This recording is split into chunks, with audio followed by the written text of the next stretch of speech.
अस्सलामुअलैकुम जनाब, क्या हाल चाल है आप सबके। एजे इलेक्ट्रिक यूट्यूब चैनल के साथ मेरा नाम आमिर है। प्यारे दोस्तों, साल 2025 जो है वो शुरू हो चुका है और सोलर की मार्केट में इस साल सोलर इन्वर्टर्स की जो बारिश है वो शुरू हो चुकी है।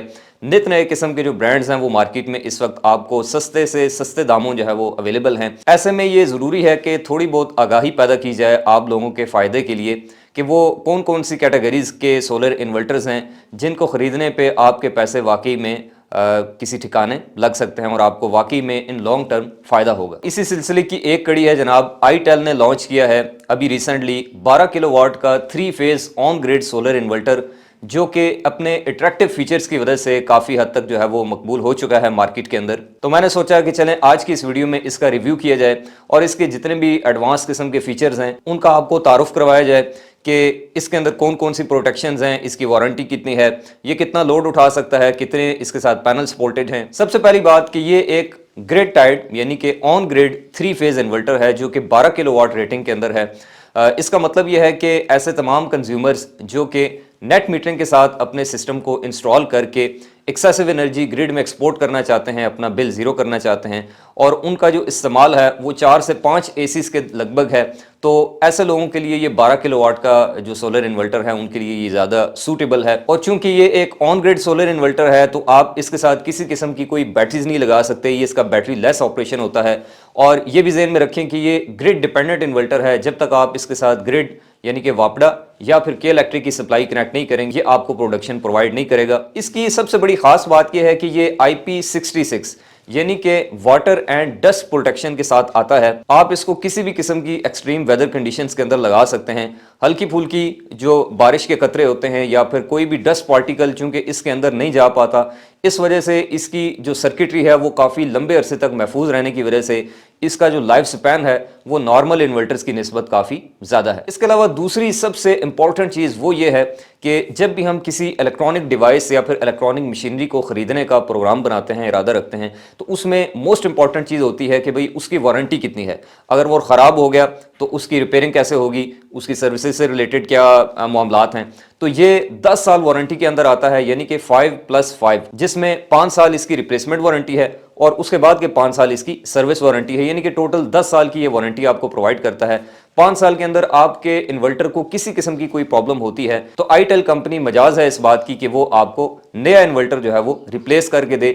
इसकी रिपेयरिंग वगैरह नहीं होती, 5 साल के अंदर अंदर आपको दूसरा इन्वर्टर जो है वो नया रिप्लेस करके दिया जाएगा। अब चूंकि प्यारे दोस्तों ये एक 12 किलोवाट का इन्वर्टर है तो आपको पता है कि आजकल जितने भी जो लेटेस्ट सोलर पैनल्स आ रहे हैं जो कि 600 वाट प्लस कैटेगरी के हैं, जैसे कि अब 625 वाट, 640, 680 वाट तक के भी पैनल्स आ चुके हैं। तो अब चूंकि वो हाई करंट वाले पैनल्स हैं, 15-16 एम्पेयर तक के रेटिंग के अंदर अवेलेबल हैं, तो ऐसे में ज़रूरत इस अमर की है कि आपका जो सोलर इन्वर्टर है वो भी आपके सोलर पैनल्स के साथ कंपैटिबल होना चाहिए। उसकी जो MPPT रेंज है वो वाइड होनी चाहिए, उसकी जो करंट की कैपेसिटी है, उसके चार्ज कंट्रोलर की, उसकी MPPT की वो भी ज़्यादा होनी चाहिए। तो ये 18 एम्पेयर के 2 अदद इसके अंदर जो MPPT कंट्रोलर्स हैं जनाब वो दिए गए हैं और आप इसके साथ 12 किलोवाट के बजाय 15 किलोवाट तक के सोलर पैनल्स को अटैच कर सकते हैं, क्योंकि आपको पता है कि वेदर कंडीशंस के हिसाब से सोलर पैनल्स की जो परफॉर्मेंस है वो 100% नहीं होती, वो 70 या 80% हो सकती है। डिपेंड करता है कि आपका एरिया कौन सा है,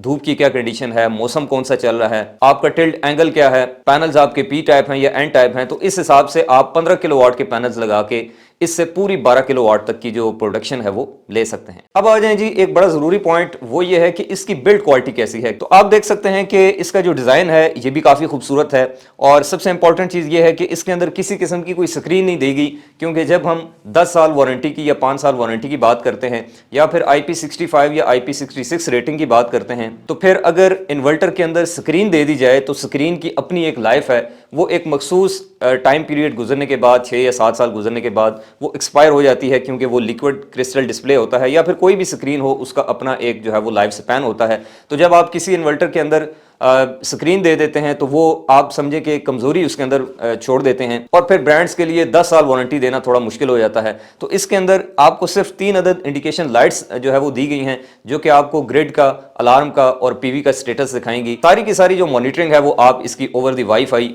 एट सोलर नामी मोबाइल एप्लीकेशन की मदद से अपने मोबाइल पे घर बैठे देख सकते हैं। अगर इसके मटेरियल की बात की जाए तो इसकी जो बिल्ड क्वालिटी है वो बहुत ज़्यादा फाइन है।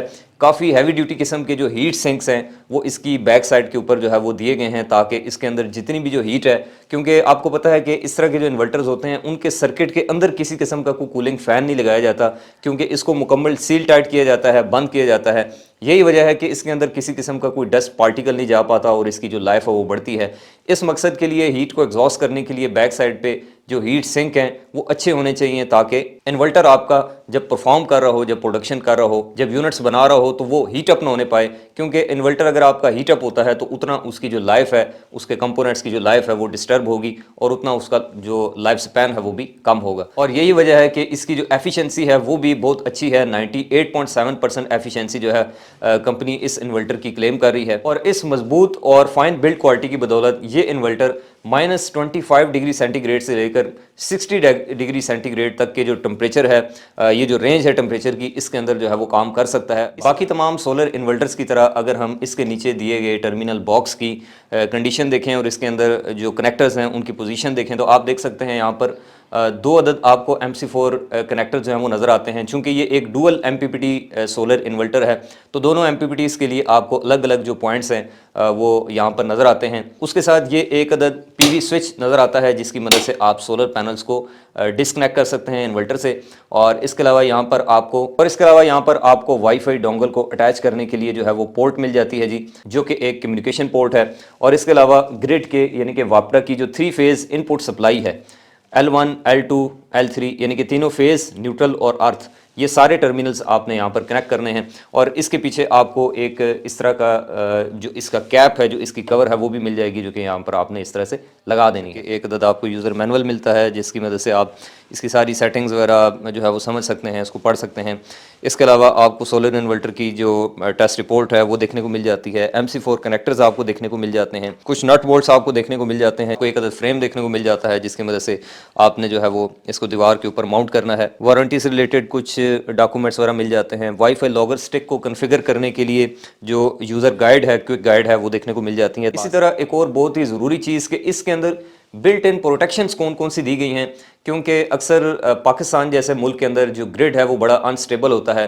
किसी वक्त भी ग्रिड से कोई सर्ज आ जाती है, इन्वर्टर डैमेज हो जाते हैं। या फिर एक और बहुत बड़ी प्रॉब्लम जो कि आजकल पाकिस्तान के काफ़ी सारे इलाकों में फेस करनी पड़ रही है सोलर कंज्यूमर्स को, वो ये है कि काफ़ी सारे इलाकों के अंदर ये शिकायत आ रही है कि ग्रिड की तरफ से जो वोल्टेज हैं वो बहुत ज़्यादा हाई रहते हैं, 250+ वोल्ट रहते हैं। तो ऐसे में जो इलेक्ट्रॉनिक डिवाइसेज हैं, जितने भी इलेक्ट्रॉनिक कंपोनेंट्स हैं, उनके वो काफ़ी रिस्क पे रहते हैं। ख़ासतौर पर सोलर इन्वर्टर्स के लिए हाई वोल्टेज जो है वो एक जहर कातिल की हैसियत रखते हैं। तो ये ज़रूरी है कि आपके इन्वर्टर के अंदर हाई वोल्टेज की जो प्रोटेक्शन है वो शामिल होनी चाहिए। तो itel का ये 12 किलोवाट का जो 3 फेज़ इन्वर्टर है प्यारे दोस्तों, इसके अंदर आपको बिल्ट इन AC और DC दोनों साइड के ऊपर ओवर वोल्टेज की जो प्रोटेक्शन है वो दी जाती है।